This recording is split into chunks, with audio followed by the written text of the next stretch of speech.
안녕하세요. 전 첨가물 시장에서 일하고 있는 30대 청년입니다.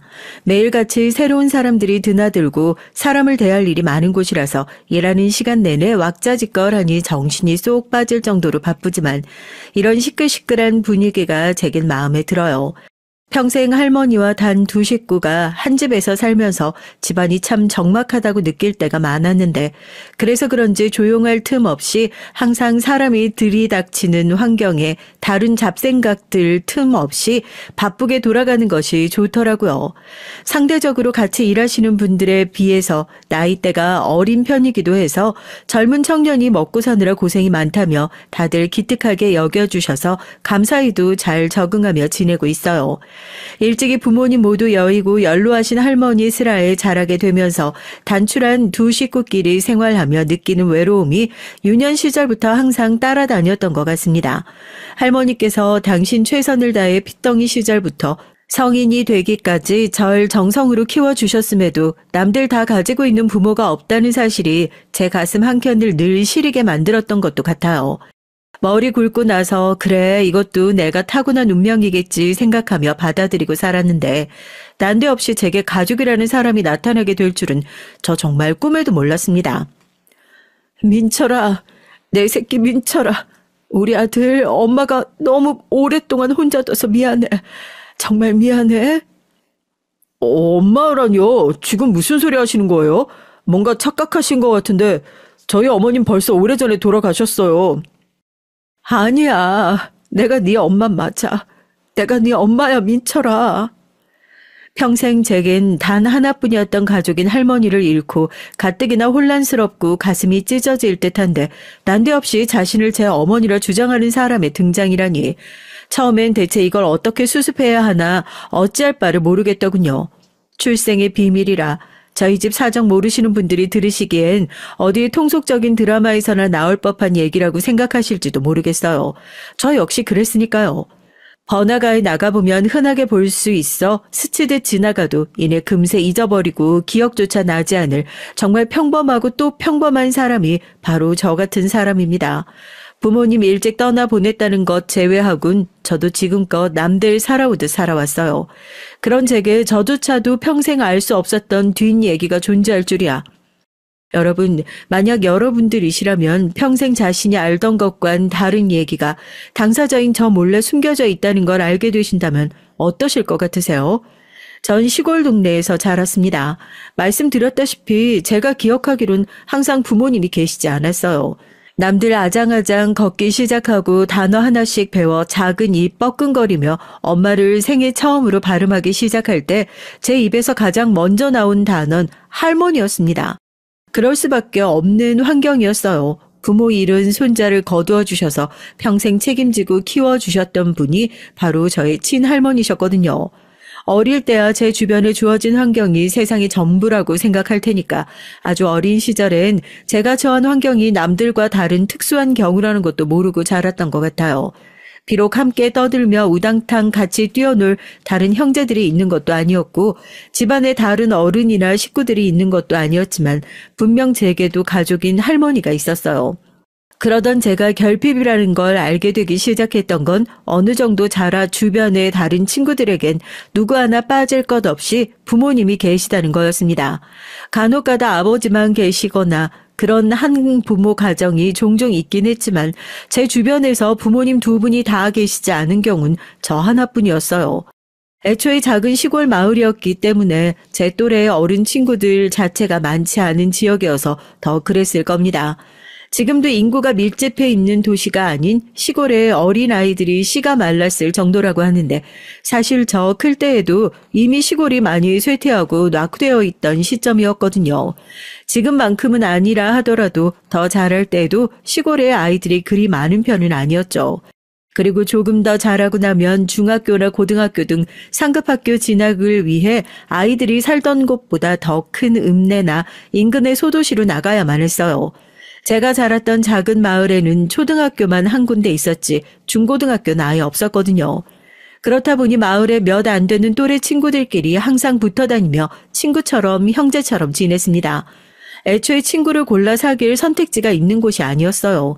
그러다 보니 가뜩이나 주민수 많지 않은 곳에서 아이 있는 집은 서로 돌아가며 아이들 돌봐주고 식사 챙겨주고 그렇게 식구처럼 친척처럼 지냈어요. 다소 무뚝뚝한 성정의 할머니 밑에서 자라면서도 그나마 유년 시절에 제가 외로움을 달래고 자랄 수 있었던 것도 이러한 환경의 도움이 컸다는 생각이 들어요. 그곳 시골 마을을 생활의 터전으로 삼아 뿌리 내리고 살아온 사람들이니 자연스러운 일이기도 했습니다. 얼굴 보기 힘든 먼 친척보다 촌수는 없다 하더라도 주변의 이웃 사촌이 더 가까운 법이라고들 하잖아요. 제가 살았던 마을이 딱 그런 곳이었어요. 할머니께선 마을에서 차로 20여 분 정도 거리의 재래시장에서 장사를 하셨습니다. 시장 안쪽 끄트머리에 5평 남짓 될까 한 국수 가게가 할머니 평생을 바쳐오신 일터였어요. 저희 할머니라서가 아니라 정말 손맛이 기가 막히셨던 분이셨거든요. 그 일대에서 저희 할머니 국수 맛보지 못한 사람을 찾는 것이 더 손에 꼽을 만큼 드문 일이었으니 할머니의 작은 국수 가게는 손자인 저뿐만 아니라 그 지역에서 자라신 모든 주민분들의 추억이기도 할 겁니다. 그만큼 시장에서 오래 뿌리를 내리고 일을 하기도 했으니 시장 사람들이나 동네 분들도 저희 할머니를 그곳의 터줏대감으로 인정해 주시며 대접해 주셨어요.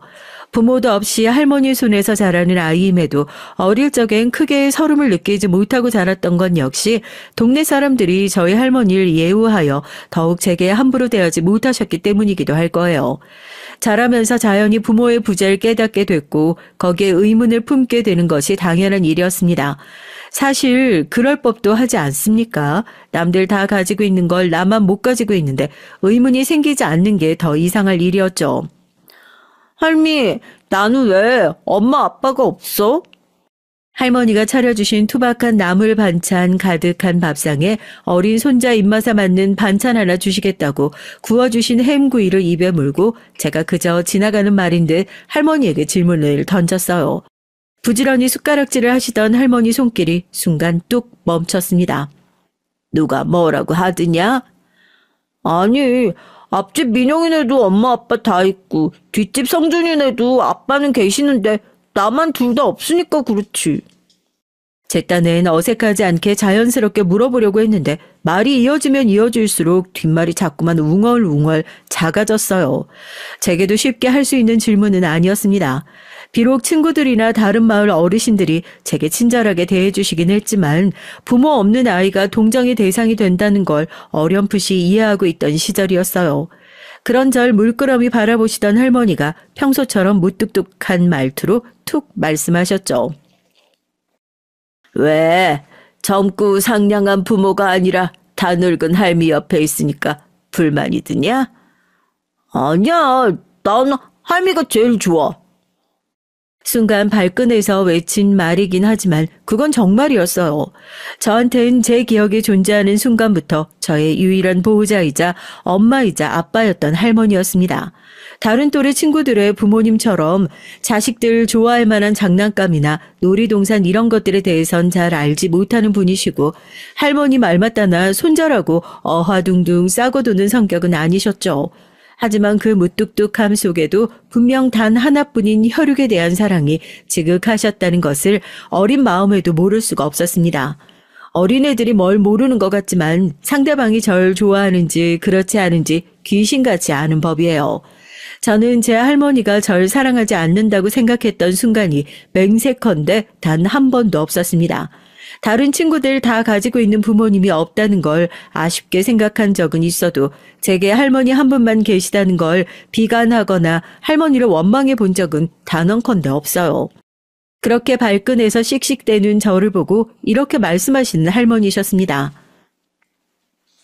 두 놈 다 너 낳고 얼마 안 돼서 세상 떠났다. 그건 저도 알고 있었어요. 할머니가 저렇게 대놓고 말씀해 주신 건 처음이었지만 마을 어른분들 저 몰래 수군거리는 말씀을 들어보면 그 정도는 쉽게 추측할 수 있었죠. 어른들끼리 하는 얘기들은 모를 거라고 생각하기 쉽지만 사실 그렇지만도 않거든요. 제가 궁금했던 건 어쩌다 갓 태어난 저만 두고 부모님이 그리 일찍 돌아가신 건지 또 저희 부모님이라는 분은 어떤 분이셨는지 그런 거였는데 그런 부분에 대해선 일절 말씀해 주시는 법이 없으셨던 할머니였습니다. 주변 마을 어른분들께 귀동냥이라도 듣고 싶은 심정이었지만 이 마을에서 자랐다는 제 친아버지에 대해선 간간히 얘기가 나오더라도 어머니에 대한 건 마을 분들도 잘 모르시는 것 같더라고요. 감골댁 어르신께서 몇 년 장사 접고 아드님이랑 외지 생활하러 나가셨던 적이 있었죠? 그랬지. 민철이 애비가 제 모친 모시고 상경해서 거기서 지내다 민철이 모친 만난 것 같던데. 그러고 그만 안 좋은 일 있어 부부 젊은 나이에 떠나고 형님이 어린 민철이만 달랑 데리고 돌아오셔서 어찌나 놀랐든지. 그러니까 전 할머니가 제가 자란 이 시골 마을을 떠나 지냈던 몇 년 되지 않는 그 기간에 태어났다는 겁니다. 그러니 마을 분들이라고 해서 제 어머니가 누군지 그분들이 어떻게 돌아가셨는지 자세한 사정을 알 길 없으셨던 거죠. 저로선 할머니가 제 부모님에 대한 질문만 하면 입을 꼭 다무시니 마을 사람들을 통해서라도 제 부모님에 대한 정보를 좀 얻고 싶었는데 제 호기심을 충족할 길이 없어진 거죠. 그렇다고 할머니에게 꼬치꼬치 캐묻기도 어려웠습니다.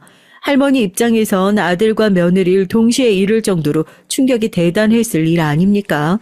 아무리 어리다고 하더라도 그 정도 눈치는 없지 않았어요. 저희 할머니가 평생 국수 장사로 자식 키우고 이제 손자인 저까지 기르시면서 대장부 같은 성미를 지니시긴 했지만 그렇다고 해서 그 속까지 그러리라고 누가 장담할 수 있겠어요? 그 부분에 대해선 항상 조심스러울 수밖에 없었습니다.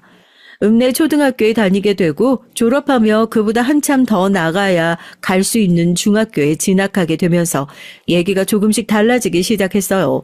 아무래도 그때부턴 저희 마을에서만 자라던 유년 시절과는 궤를 달리할 수밖에 없었으니 제게 부모님이 계시지 않는다는 걸 약점 삼거나 크게 그럴 의도가 없었다 하더라도 아무렇지도 않게 하는 말들에 가슴을 다치는 일들이 생기기 시작했습니다. 몇몇 정말 질이 나쁘고 성미가 고약한 못된 것들을 제외하면 아마 그 애들이 제게 악의가 있어서 그런 것은 아니었을 거예요.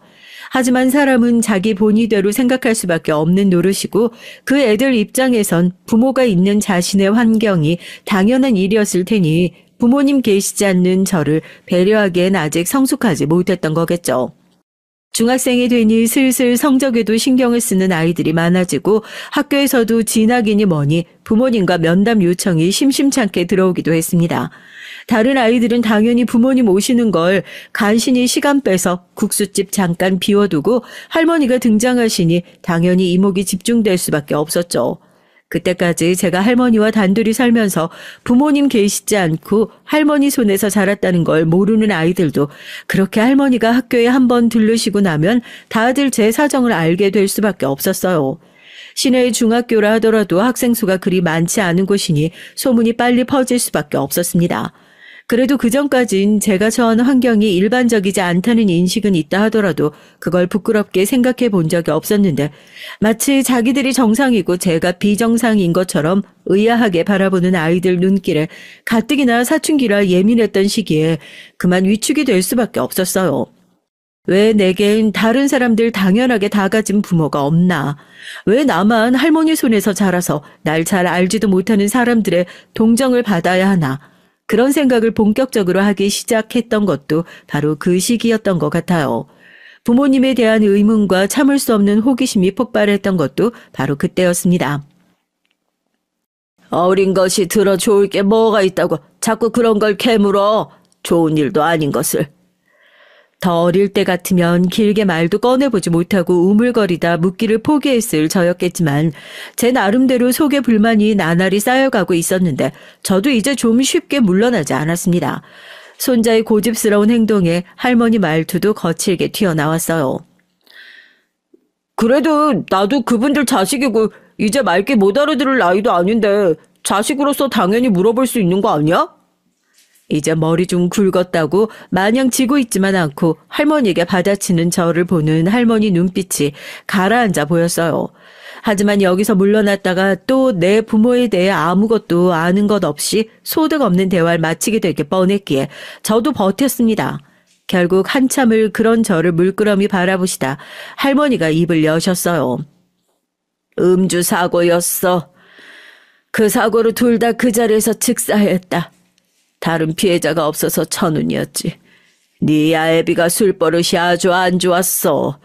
내 자식 새끼지만 어떻게 술을 그만치 처먹고 운전대를 잡을 생각을 했는지. 사고가 있었단 말에 쉽게 떠올릴 수 있는 교통사고를 짐작하지 못한 건 아니었지만 그게 내 아버지의 음주사고 때문이었다니 생각하지 못했던 사이에 그만 제가 멈칫 굳어버렸습니다. 그러다 아버지 때문에 어머니도 한날 한시에 비명에 가셨다는 거잖아요. 충격에 말을 잇지 못하는 저를 보고 할머니께서 안타까이 말씀하셨어요. 그러게 뭐 좋은 일이라고 그렇게 고집을 피워서 할미한테 이런 소리를 들어. 흉사 중에 흉사니 장례도 최대한 간소하게 치러서 여기 사람들한테 소식도 넣지 않았다. 아무리 못난 자식이라도 그래도 내 자식인데 너 생각해서라도 네 애비 허물 소문나봤자 좋을 것도 없고. 그제야 할머니가 거듭된 제 물음에도 일관되게 침묵을 고수하셨던 것이 이해가 갔어요. 동네 어르신분들께서도 왜 저희 부모님이 도시에서 어떻게 사셨는지, 어떻게 돌아가셨는지, 제가 어떻게 이 마을까지 흘러들어오게 됐는지 아는 바가 없으신 건지 깨닫게 됐습니다. 그 이후부턴 저도 그분들에 대한 얘기 굳이 더 캐묻지 않았어요. 사실 제가 부모님에 대한 애틋한 기억이 남아있는 것도 아니고 절 낳아주신 분이라고 하니 궁금하긴 했지만 애초부터 없던 부모님이었으니 대단히 인상적인 감정이 남아있는 것도 아니었어요.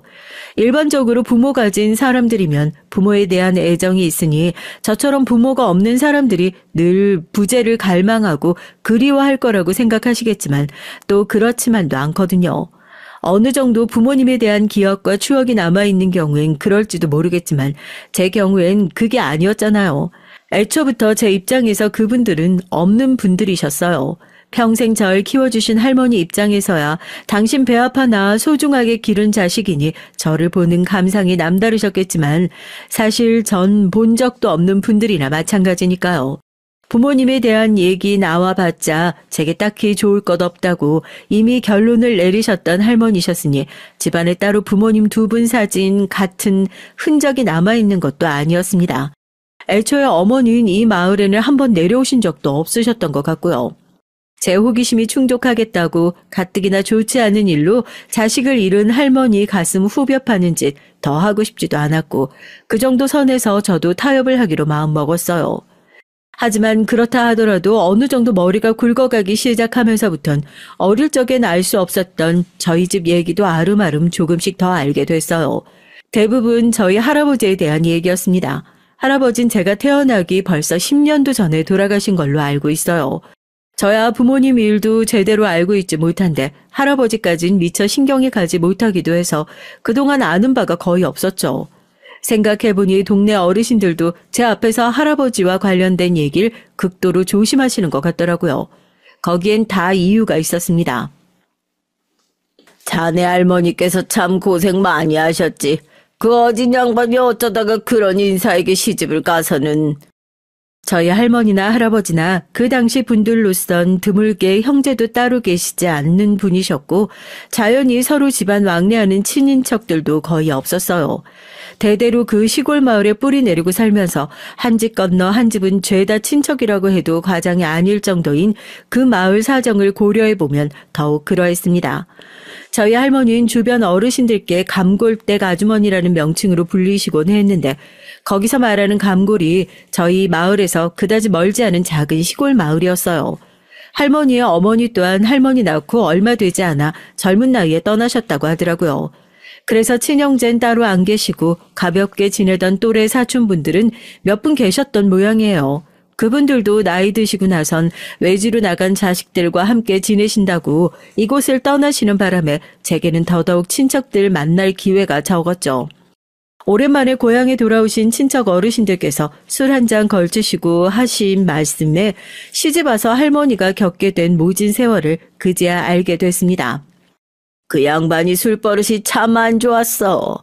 평소엔 별로 말도 없고 있는 듯 없는 듯 티도 안 나던 양반이 술만 먹으면 누님을 아주 개 잡듯이 잡기 시작하는데 어이구 술만 먹으면 그리 인간 말종이 되니 주변 사람들 다들 혀를 찼지. 사돈들도 참 너무하시지. 어떻게 그런 아들놈 감쪽같이 속여 먹이고 장가 보낼 생각을 했는지 원. 또 술이었습니다. 그놈의 술, 아버지도 술 사고 치고 그 끔찍한 사고를 당하셨다고 했는데 할머니까지 할아버지 주사의 피해자였다고 생각하니 정말 지긋지긋하다 싶었어요. 제가 그래서 지금도 술 많이 먹는 사람들 그다지 좋아하지 않는 편이에요. 아무래도 청과시장에서 저보다 나이 많으신 분들과 일을 하다 보니 술자리에서 건네주시는 약주 한 잔 거절하는 게 쉽지 않아 마지못해 한 잔씩 받아먹긴 하지만 절대로 제 이성 놓을 정도로 마그잡이로 마셔서 취하는 일이 없게 하려고 늘 경계하는 것도 바로 이런 이유에서입니다. 난 내 아버지, 내 할아버지와 다르다고 스스로 생각하고 있으면서도 혹여나 술만 마시면 인간의 탈을 쓰고 짐승짓을 하는 게 이 집안 남자들 유전인 건 아닐까 생각조차 하고 싶지 않은 그 가능성이 괜히 제 행동을 제한한 것도 사실이에요.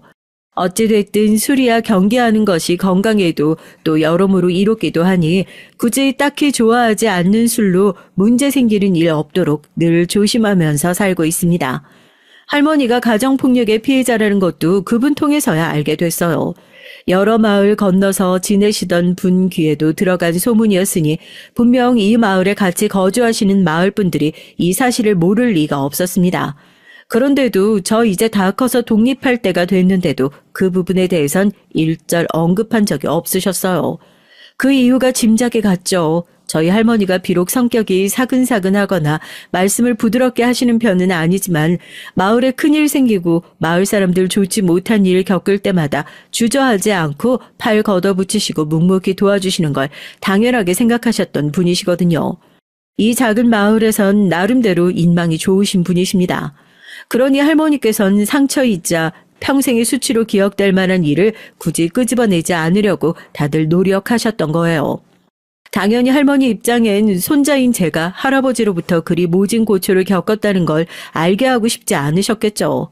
다른 마을 분들도 그런 할머니 마음을 헤아려 배려하셨던 겁니다. 저희 할머니가 워낙 여장군 같은 면모가 있으신 분이라서 친척 어르신에게 할아버지에 관련한 언급을 듣기 전까진 상상조차 해보지 못한 일이었어요.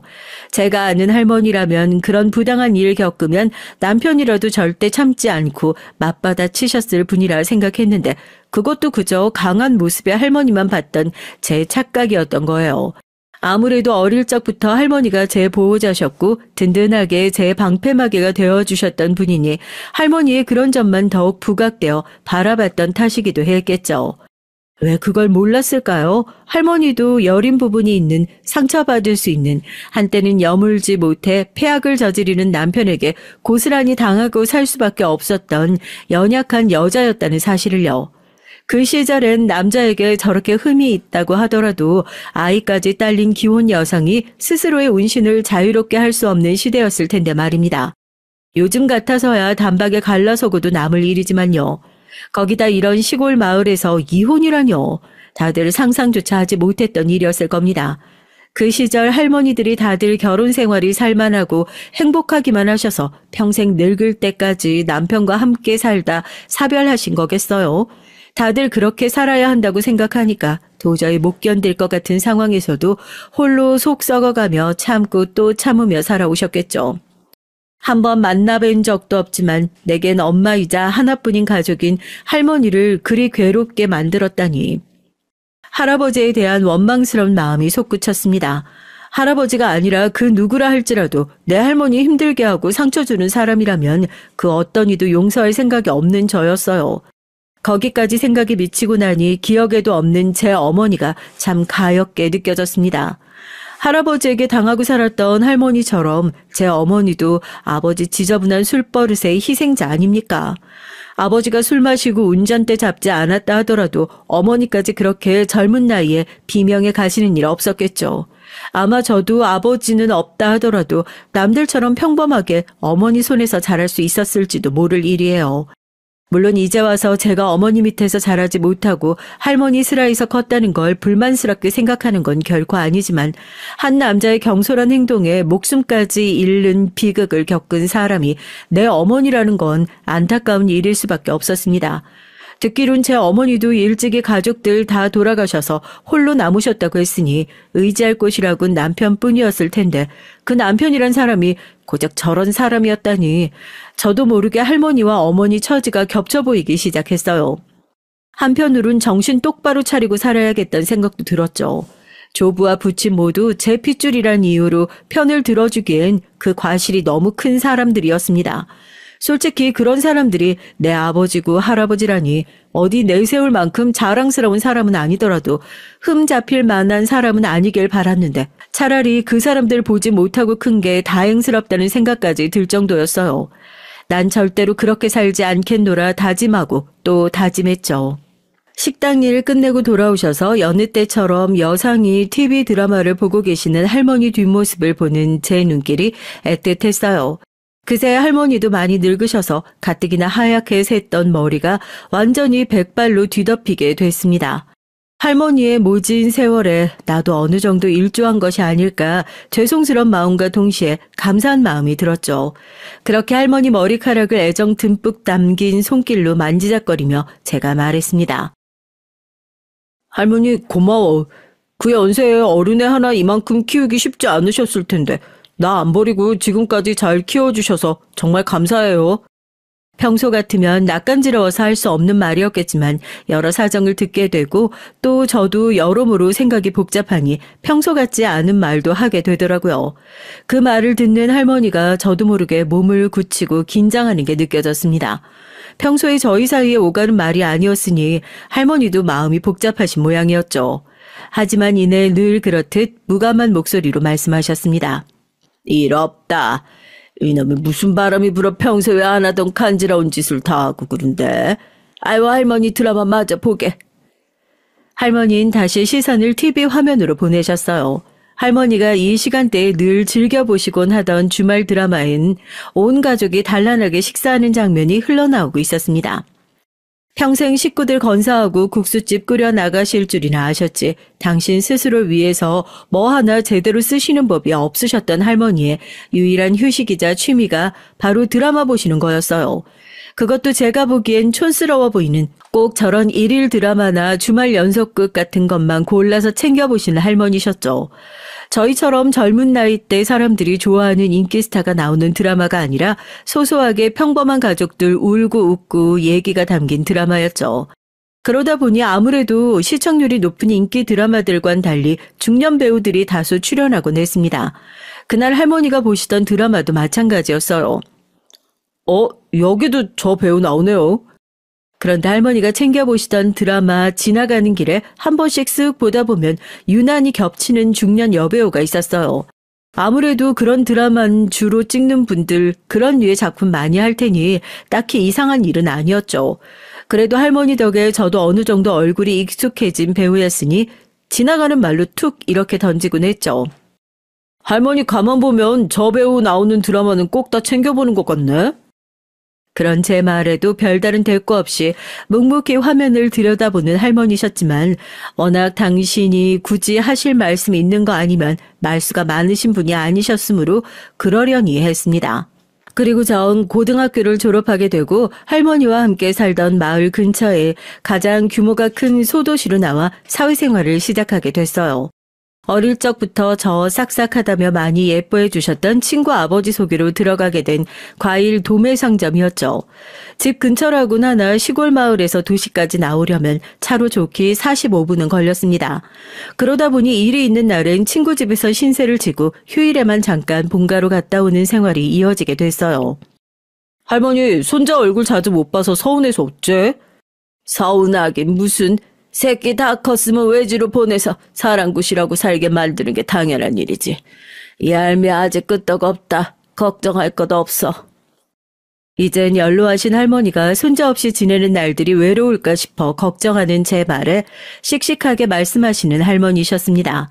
이젠 저도 돈을 버니 저 키운다고 고생하신 할머니 집에서 좀 쉬게 해드리고 싶었지만 꿈쩍도 하지 않는 할머니셨어요.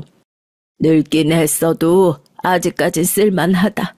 송충이 솔림 먹고 살아야지. 멀쩡히 아직 내 할 일 할 수 있는데 뭐 한다고 쉬긴. 그래도 할머니 요새 어깨도 안 좋고 무릎도 안 좋고 그 나이까지 일하셨으면 이제 쉬어도 괜찮아. 쉬긴 뭘 쉬어. 그래도 식당이라도 꾸리고 있으니 밖에 나가 콧바람도 쐬고 하는 거지. 아유 일 없어. 이젠 편히 좀 쉬셨으면 좋겠는데 저리 고집을 부리시니 속이 상했습니다. 아이고, 쉬는 것도 사람 나름이지. 너희 할머니 성미에 집안에 들어앉혔다가는 도리어 더 기운 빠지실 게다. 너무 무리하시지만 않는 것 같으면 하고 싶은 거 하시게 그냥 둬.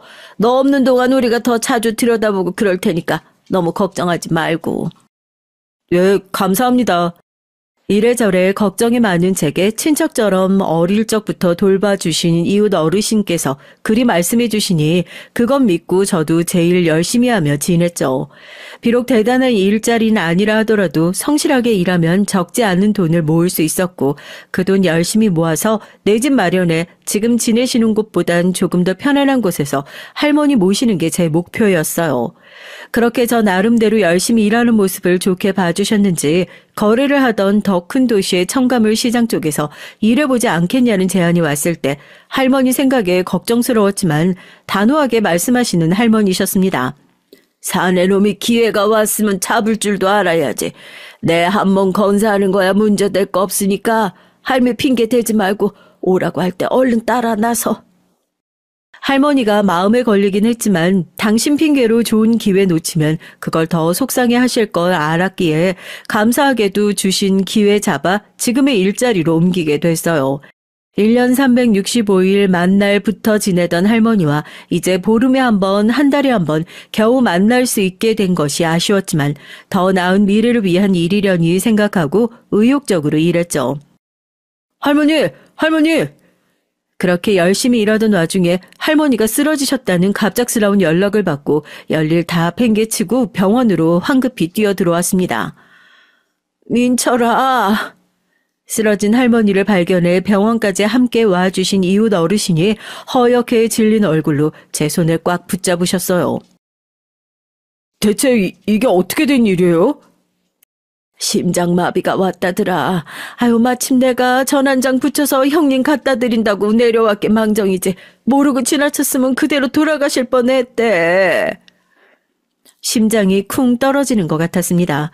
비록 연세가 많이 드셔서 여기저기 쑤시고 아픈 부분이 많긴 했지만 종합검진 때에도 심장엔 아무 이상이 없다고 했었는데 손자 떠나고 홀로 남은 집에서 쓰러져 계셨을 할머니를 생각하니 가슴이 찢어지는 듯 했어요.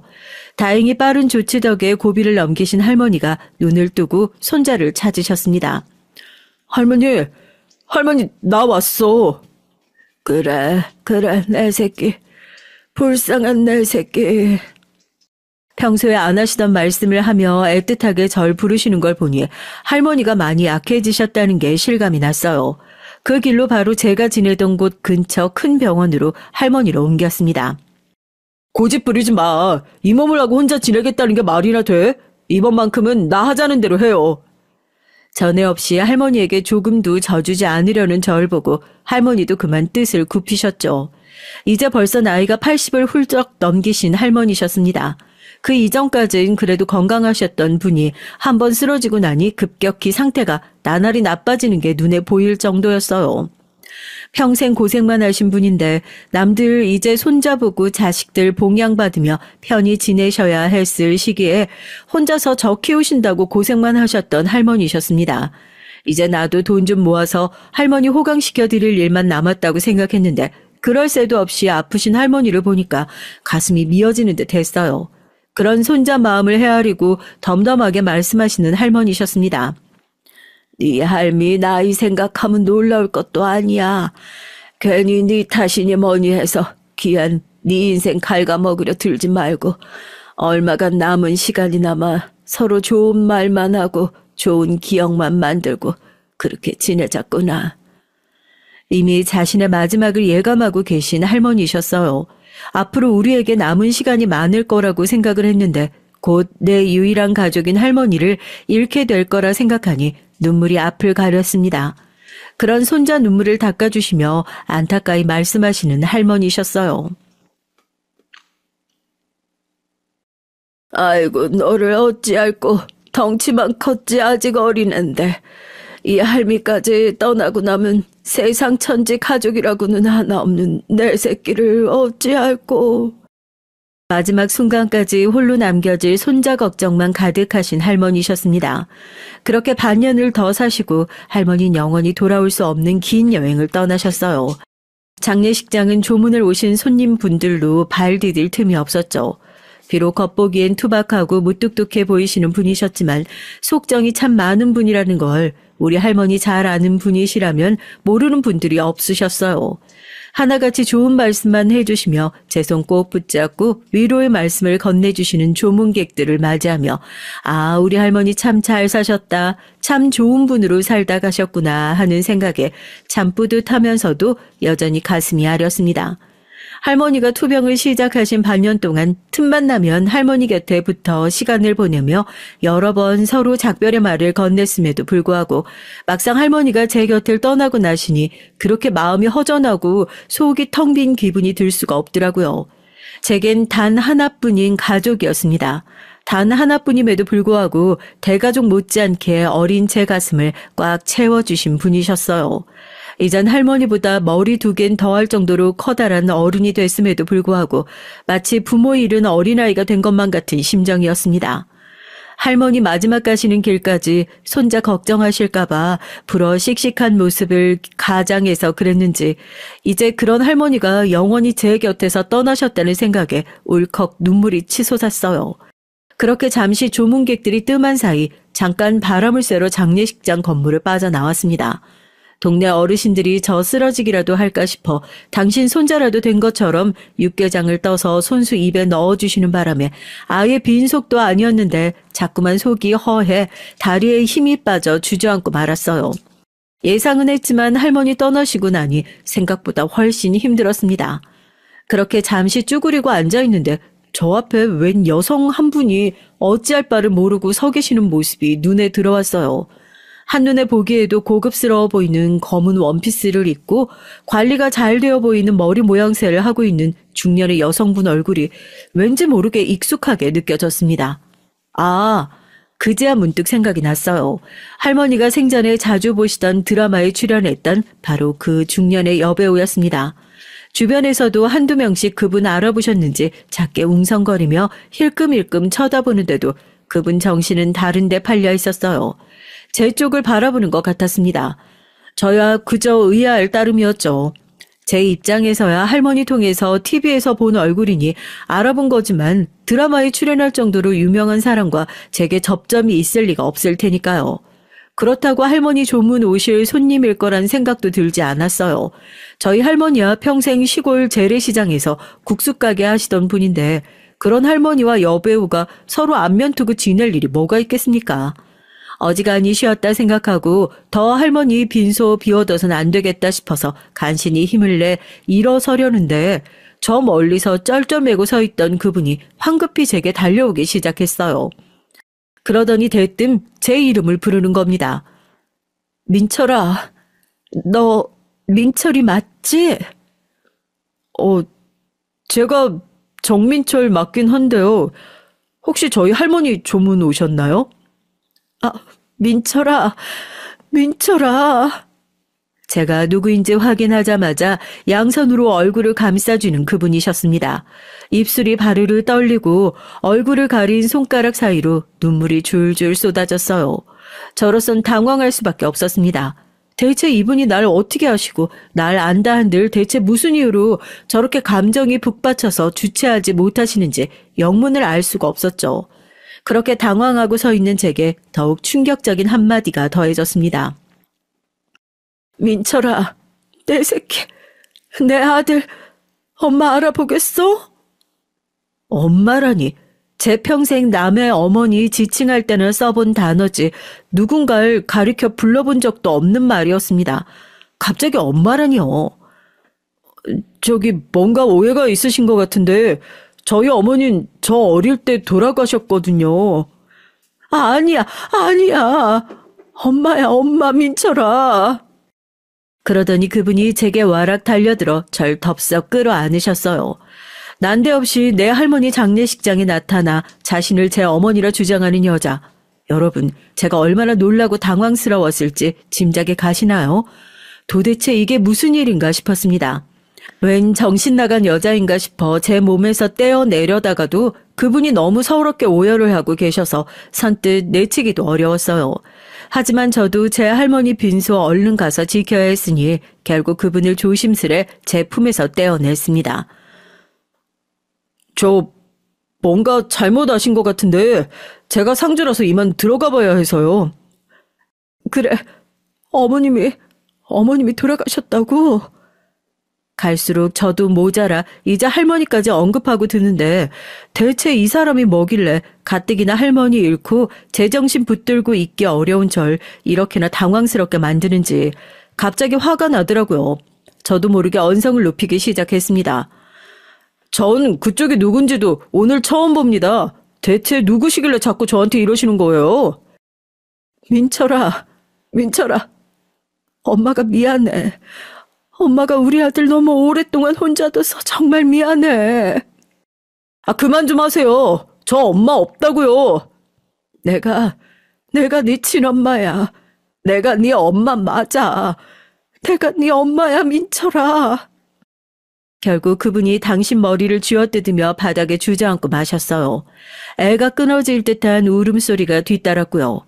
정신없는 상황에 혼란스러우면서도 차츰 이게 저 여자 착각이 아닌 건가 하는 생각이 스멀스멀 피어오르기 시작했습니다. 어찌됐든 얼굴을 알려진 사람인데 힐끔대는 사람이 많아지니 계속 그렇게 둘 수는 없는 상황이었고 결국 저희 할머니 빈소 한켠에 마련된 유족 휴게실까지 그분을 모시게 됐어요. 대체 여기까지 나타나서 지금 무슨 말씀을 하시는 건지 제대로 말씀해 보세요. 저도 모르게 목소리가 차가워졌습니다. 평소 같았으면 나이 드신 어르신 상대하는 일이 익숙했으니 유하게 대처했겠지만 저도 신경줄이 바짝 말라가는 때였잖아요. 거기다 이미 저 갓난쟁이 때 돌아가신 어머니를 들먹이다니 그렇게 차갑게 바라보는 제 앞에서 한참을 망설이다가 그분이 이윽고 입을 여셨어요. 내가 정말로 네 친엄마가 맞아. 민철아. 네 이름 지을 때도 너 출생신고할 때도 어머니랑 같이 갔는걸. 그렇게 하나둘씩 제 할머니에 대한 설명까지 증명하듯 여자 말을 듣고 보니 점점 이상했습니다. 정말 우리 할머니를 잘 아는 것처럼 얘기하더라고요. 급기야 제 신체 부위에 있는 점까지 언급했어요. 평소엔 옷으로 가려서 볼 수 없는 곳이었죠. 이쯤 되니 이 말도 안 되고 믿을 수 없는 황당한 여자 말을 믿지 않을 수 없는 상황이었죠.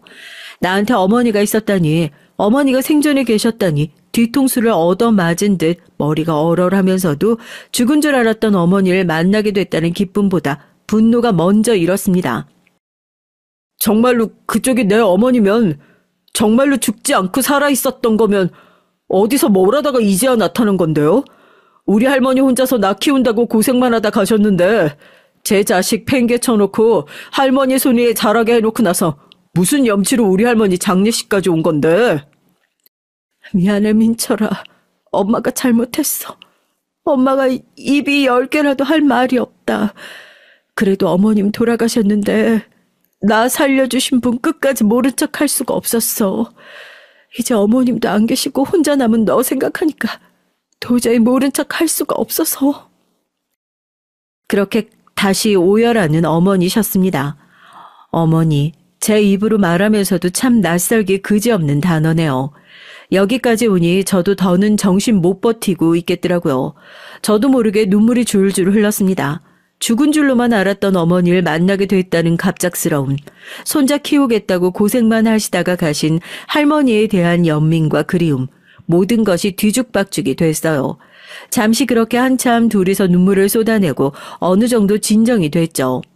그제야 상황이 어떻게 됐던 건지 어머니 입을 통해 들을 수 있었습니다. 나 고작 19에 네 아버지한테 시집가서 이듬해 곧장 널 얻었어. 부모 형제 없이 기댈 데 하나 없던 내게 살뜰했던 사람이라 결혼까지 하게 됐는데 처음에야 좋았지. 그러다 네 아버지 하던 일이 잘 안 풀리기 시작하더니 그때부턴 거의 술독에 빠져 살더라. 그러더니 그때부터 나한테 손찌검을 하기 시작했어. 아버지 술버릇이 좋지 못했다는 걸 할머니께 듣긴 했지만 아버지마저 어머니에게 손을 댔다니 친부에게 더 실망할 일도 남아있지 않을 거라 생각했는데 아직 더한 게 남아있었어요.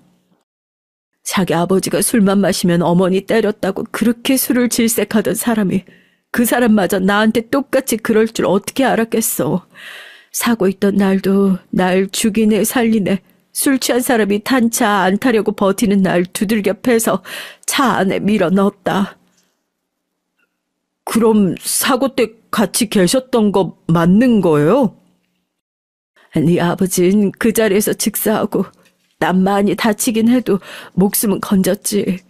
그렇게 고작 20살에 과부 되고 핏덩이인 너 하나 남겨져 있는데 그만 딱 죽고 싶더라. 그 꼴을 보고 어머님이 나라도 살려야겠다 싶으셨나 봐. 너 놓고 나가라고 하시더라고. 생각지도 못한 말에 그만 말문이 막혔어요. 저희 할머니가 말씀을 무뚝뚝하게 하셔도 사고로 다친 며느리 하루아침에 길바닥에 쫓아내실 분이 절대 아니셨거든요. 대번에 의심하는 제 눈초리에 다급한 그분 설명이 이어졌습니다. 어머니 성정에 날 내치려 하신 게 아니라 고작 20살 과부가 된 며느리 제 인생 찾아가라고 일부러 그렇게 모질게 내치셨던 거겠지. 거기다 내가 당신 아들 때문에 그리 다쳤으니 그 죄책감도 있으셨을 거고 당신 손자 당신 손으로 키우시겠다며 나도 당신 아들처럼 차사고로 죽었다 생각할 테니 평생 나타날 생각 말라고 하셨어. 과연 저희 할머니께서 하실 법한 생각이셨어요. 아직 어린 티를 벗지 못한 며느리가 술 취한 아들에게 학대당하는 걸 보면서 저희 할머니께서 무슨 생각을 하셨겠어요. 술 취해 폭력을 일삼는 남편을 견뎌가며 고이 키워낸 아들마저 제 아비와 똑같은 짓거리를 하며 며느리에게 손찌검을 하는 걸 뜯어 말리며 당신 아들에게서 당신의 남편을 떠올리셨겠죠. 할머니의 인생을 짓밟은 바로 그 할아버지 말입니다. 그러니 그분 성정에 남겨진 모든 것을 홀로 안고자 했던 것도 비로소 상황이 이해가 됐어요. 남편에게 아들에게 깊은 배신감을 느꼈을 할머니가 너무나도 안타까웠습니다. 드라마에 출연한 저 사람 얼굴을 보며 할머니가 무슨 생각을 하셨을지 생각하니 가슴이 미어졌어요. 그런 이들의 자손임에도 불구하고 제게 끝도 없이 너른 사랑을 주시면서 절 키우는 동안 이런 엄청난 비밀을 안고 사셨을 할머니를 떠오르니 다시금 마음이 아파왔습니다. 눈앞의 여자에게도 어쩔 수 없이 애잔한 마음이 들었어요. 비록 시어머니 그 말 한마디에 자식 놓고 떠난 여자라는 건 여전히 용서할 수 없었지만 저라도 그 어린 나이에 그런 감당하기 어려운 상황에 처한다면 도망치고 싶다는 생각이 들지도 모른다는 생각이 잠깐 스쳤습니다. 이제 와서 내가 네 앞에 나타나는 게 염치 없는 일이라는 거 알아. 그래도 네가 어머니 떠나시고 이제 혼자라고 생각할까 봐 도저히 가만히 있을 수가 없었어. 무슨 말씀인지 알겠어요. 그쪽도 쉽지 않은 상황이셨다는 것도 이해하겠고요. 하지만 그렇다고 해서 자식 버린 게 버리지 않은 게 되는 건 아니잖아요. 저 할머니 밑에서 부족함 모르고 잘 컸습니다. 조문이야 할머니한테 오신 거니 막진 않겠지만 이제와 가족으로 지낼 생각 없어요. 조문 잘 하시고 돌아가세요. 민철아. 다시금 절 애타게 부르는 분이셨지만 그동안 절 찾아올 기회가 숱하게 많았을 겁니다. 여전히 제게 있어 엄만 할머니셨어요. 결국 그분도 더 고집 피우지 못하고 조문 마치고 돌아가셨습니다. 절 돌아보는 눈빛에 미련이 뚝뚝 떨어졌으나 비통한 와중에도 친모에 대한 애틋함은 생각보다 크지 않았어요. 그것도 벌써 5년이 넘은 일이에요. 그간 드물게 친모에게 연락이 오긴 했지만 간단한 안부 인사 주고받는 것 외에 따로 만남으로 이어지진 않았습니다.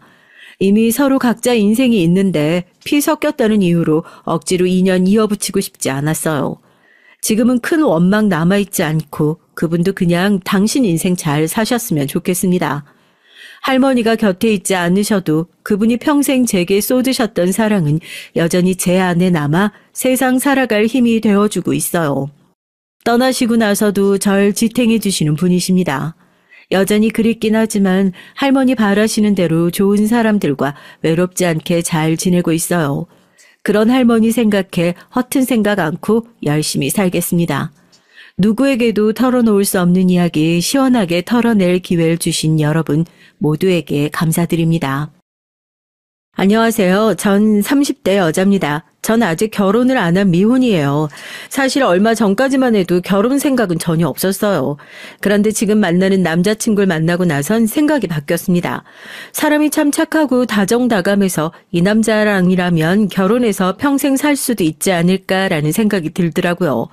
사실 제가 성격이 좀 세요. 부모님 두 분 다 공부를 오래 하느라 결혼을 늦게 하셔서 절 40 넘어서 낳았거든요. 더군다나 외동딸이다 보니 어릴 때부터 공주처럼 자랐습니다.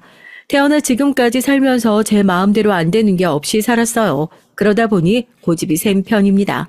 항상 하고 싶은 것도 많고 제가 하고 싶은 걸 누가 못하게 하면 그렇게 오기가 생깁니다. 그런 성격이다 보니 지금까지 순탄하게만 살진 않았어요. 부모님이야 자식이니 평생 절 받아주시지만 다른 사람들은 그렇지 않으니까요. 제 성격 남들보다 고집이 세고 배려심이 부족하다는 걸 전 중고등학교 때 가서야 알았습니다. 학기 초에 친하게 지냈던 애들이 2학기만 되면 꼭 멀어지게 되더라고요. 말을 걸어도 대충 대답하고 같이 떡볶이를 먹으러 가자고 해도 저만 빼고 자기들끼리 갔어요. 그런 일이 반복되다 보니 나중엔 제가 먼저 나한테 왜 그러냐고 왜 자꾸 거리를 두냐고 물었죠. 그러자 친구마다 하는 말이 비슷하더라고요. 유정이 넌 항상 네 맘대로만 하려고 하잖아. 네 뜻대로 안 해주면 무조건 안 하겠다고 그러고. 맞아.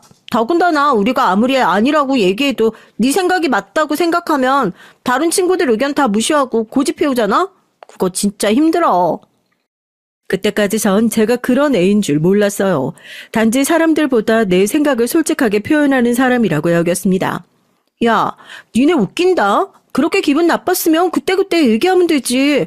유치하게 왜 사람 따돌리고 연락까지 씹어? 너희가 하는 짓은 뭐 착한 짓이냐? 전 친구들이 좋았어요. 부모님이 항상 제 편이었지만 형제가 없다 보니 항상 심심하고 외로웠습니다. 그래서 친구들과 있으면 너무 즐겁고 행복했어요.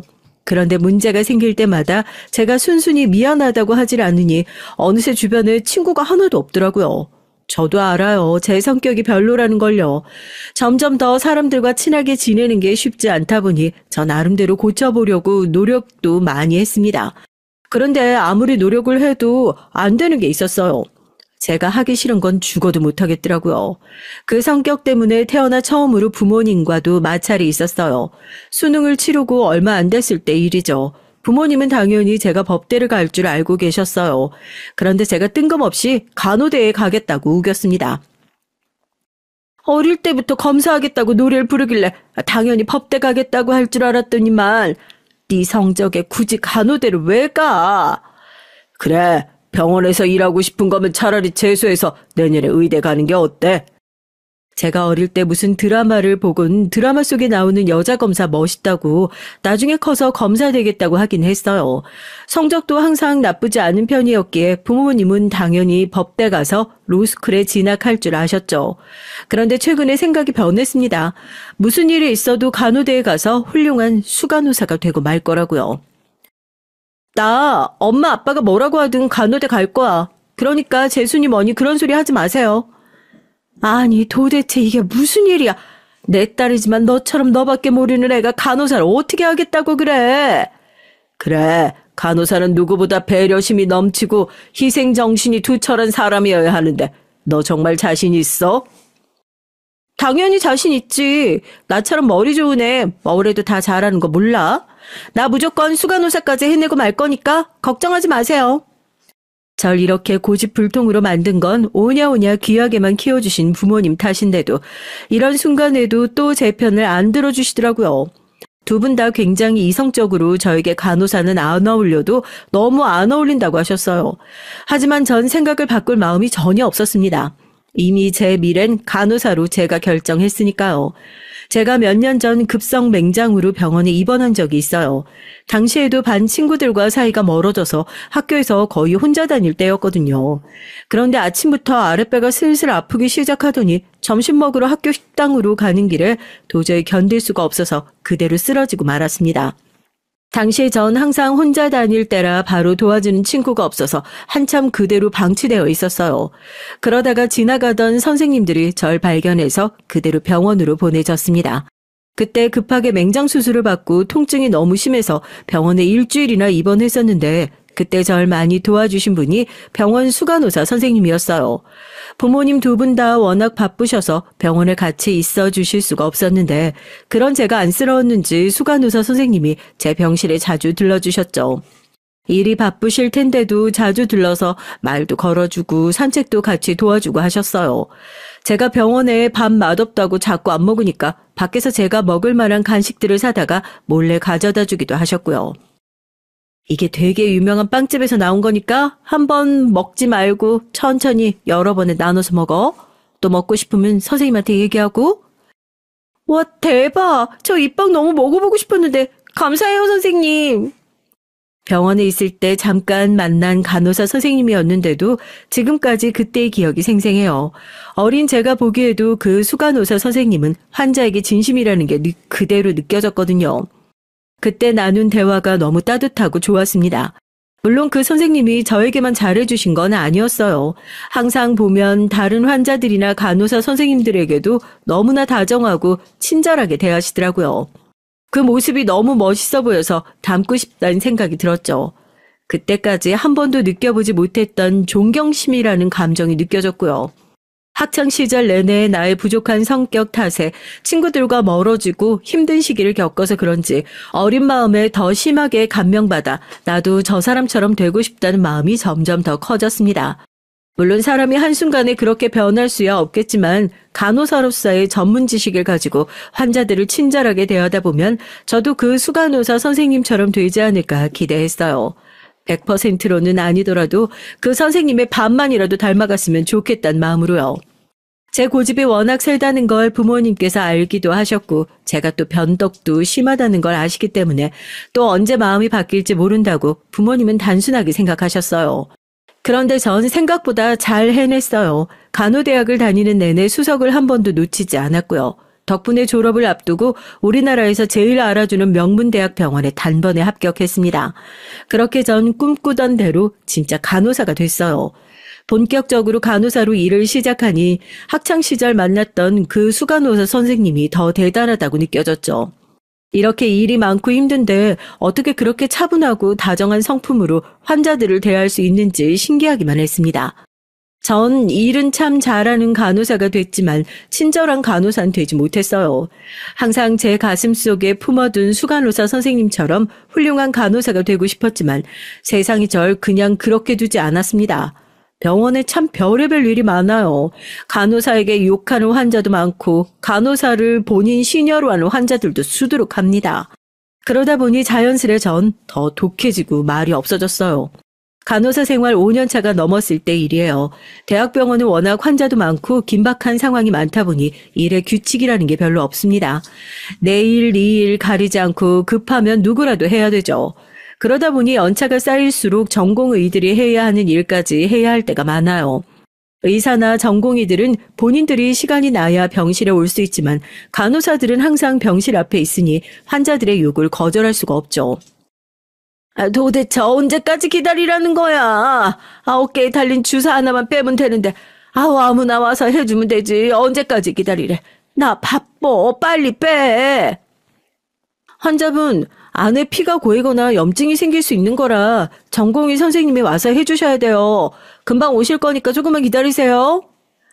기다리라고 한 지가 언제야? 일주일 입원하느라 좀이 쑤셔 죽겠네. 빨리 좀 오라 그래. 그날도 환자분이 빨리 퇴원해야 한다고 바닥에 물건까지 던지며 하도 화를 내셔서 전공의가 와서 해야 하는 일을 제가 대신했어요. 간단한 일이지만 제 업무도 바쁜 와중에 왔다 갔다 신경 써야 하니 슬슬 화가 올라와 있었죠. 이런 일이 하루 이틀도 아니니 전 애써 참고 환자분의 요구대로 해드렸습니다. 제 경험상 전공의가 또 까먹고 안 오는구나 싶었거든요. 그런데 잠시 뒤 처음 보는 전공의가 간호사실로 급하게 달려오더니 자기 일인데 제가 대신하게 했다면서 미안하다고 하더라고요. 그 환자분 물건까지 던지고 화내셨다면서요. 제가 빨리 오려고 했는데 교수님 호출이 와서 너무 죄송해요. 괜찮으세요? 괜찮아요. 선생님도 바쁘셔서 그런 건데 누구라도 할 수 있는 사람이 먼저 하면 되죠 뭐.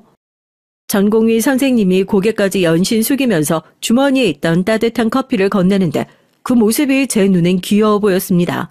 이런 기분은 오랜만이었어요.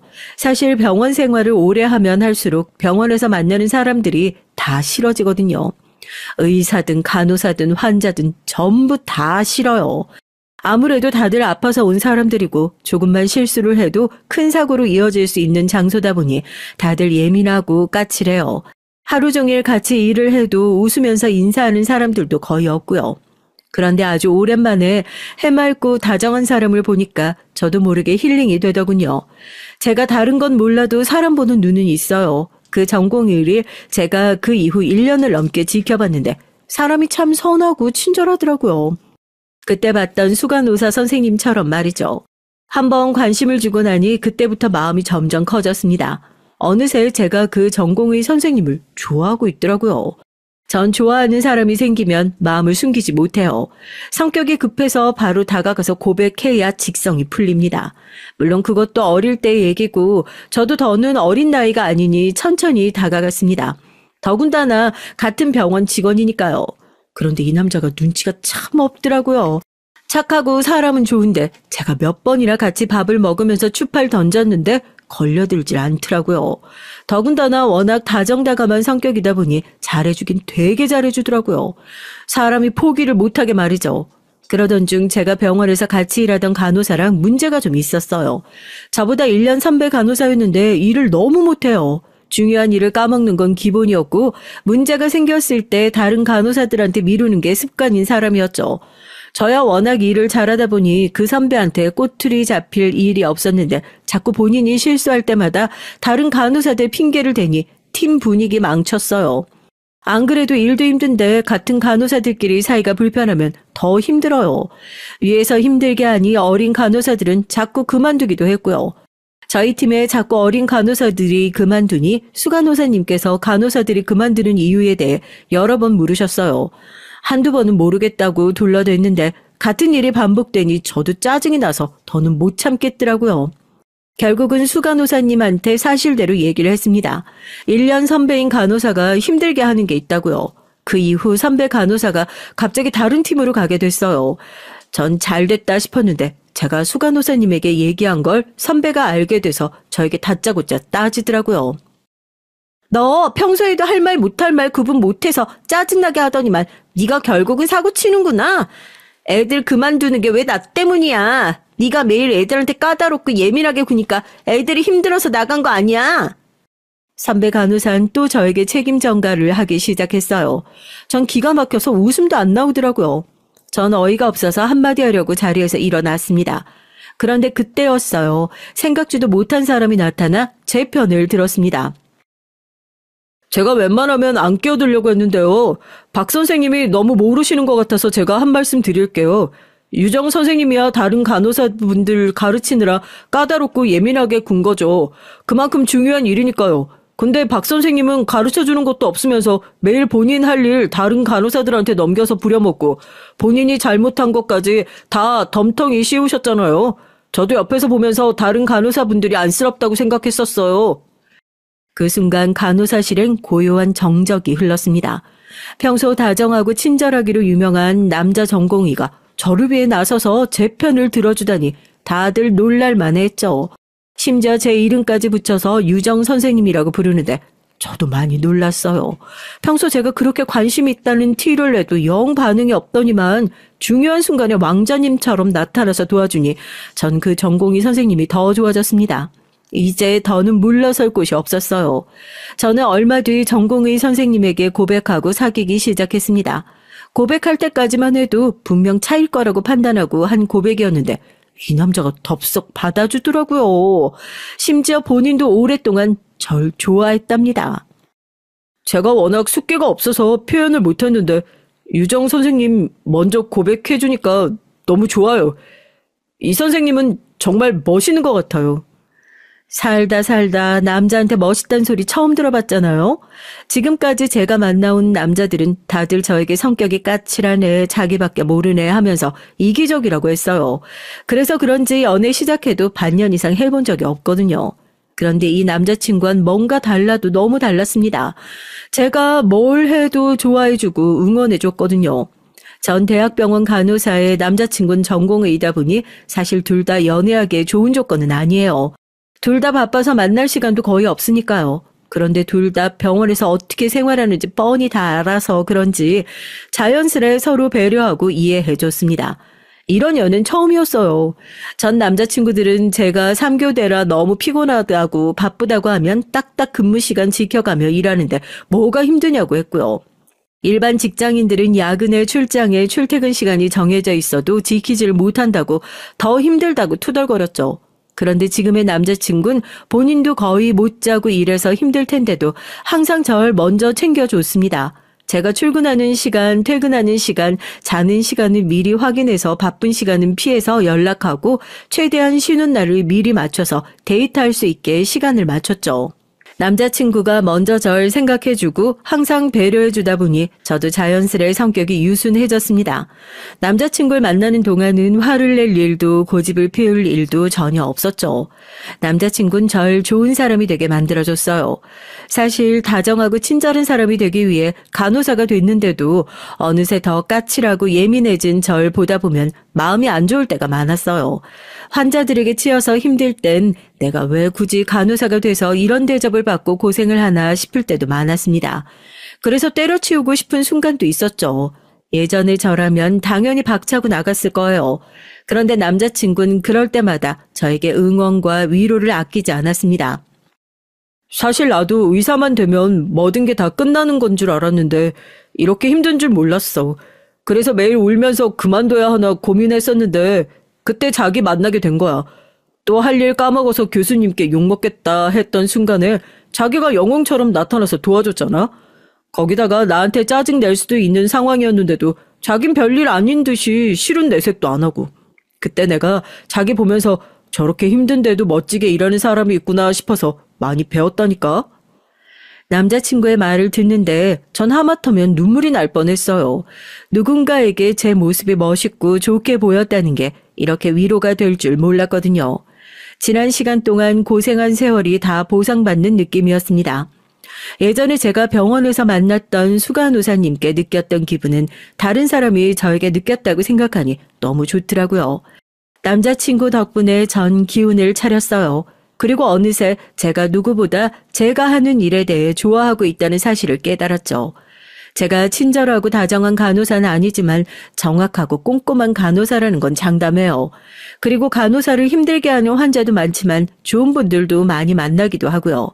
간호사복을 입고 하루 종일 온몸에 긴장감을 꽉 조이고 일하는 것도 좋고 환자들이 많이 좋아져서 퇴원할 때마다 저에게 고맙다고 하는 것도 말로 설명할 수 없을 정도로 희열감이 있었습니다. 전 남자친구를 만나는 동안 점점 더 좋은 방향으로 성장할 수 있었어요. 그리고 성격도 전보다 많이 온순해지는 것 같았습니다. 남자친구는 참 변함없는 사람이었어요. 전공의 때야 사람이 착하고 순수할 수 있습니다. 그런데 제가 병원에서 지켜본 바에 의하면 전문의가 되면 다들 달라졌어요.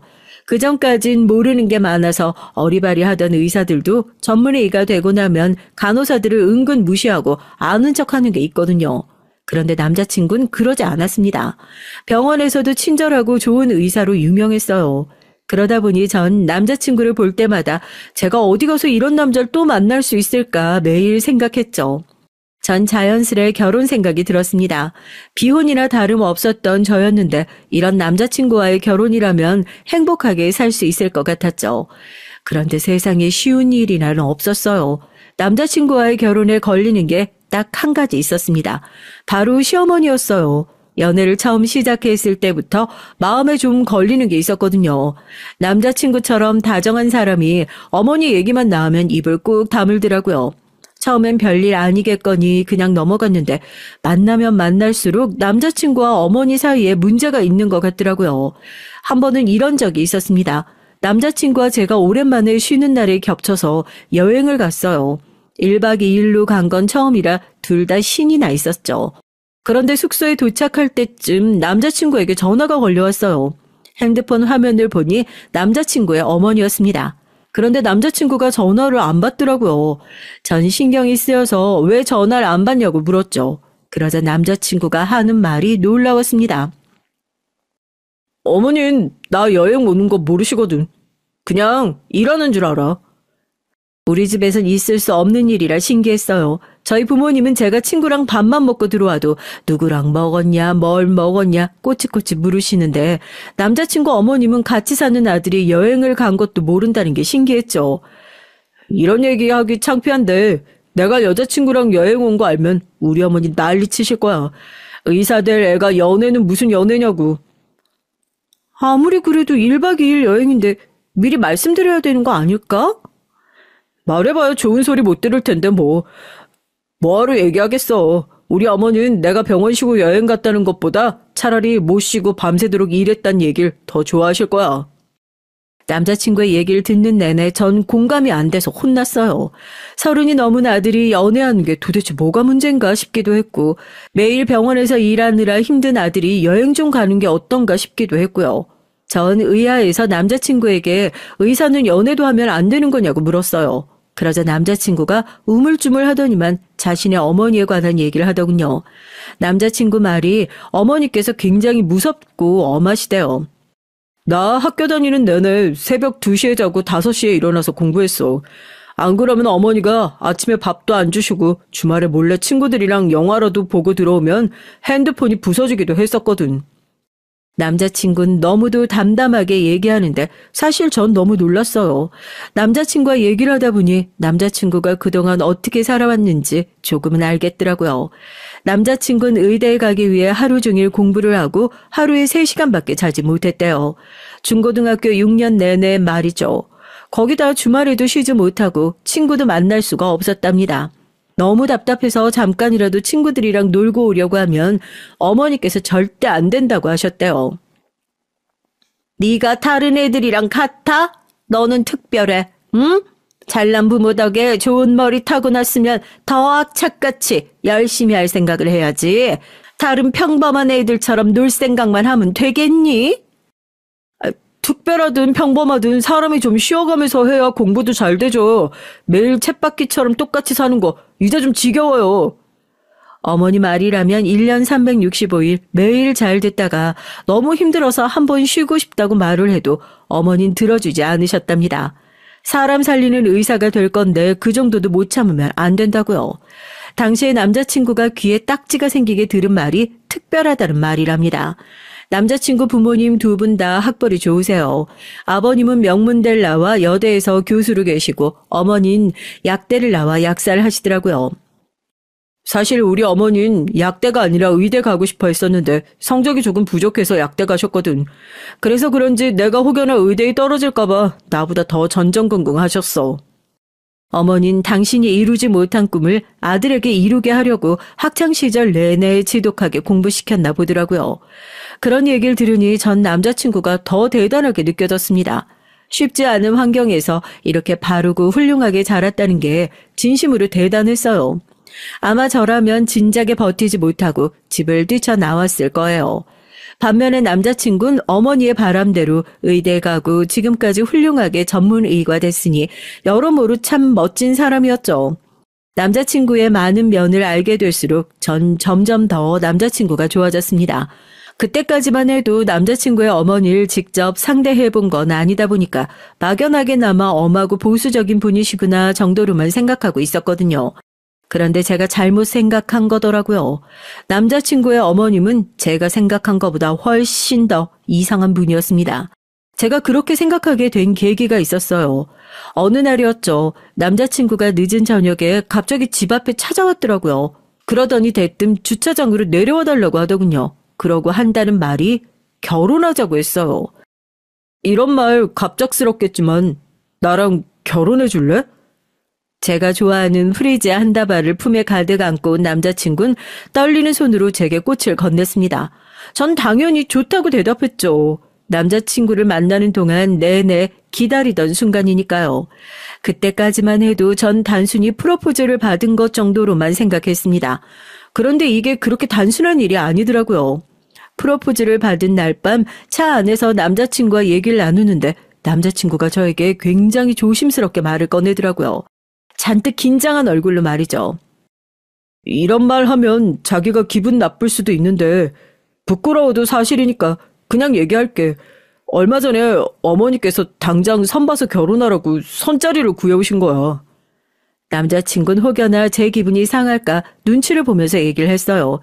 얘기는 이랬습니다. 남자친구 어머니께서 너무 좋은 신부감이 있다면서 당장 선을 보고 결혼하라고 하신대요. 아무리 조건이 좋아도 당사자들이 좋아서 만나야 결혼도 하는 거지. 자기 여자친구 있다고 아직 말 안 했어?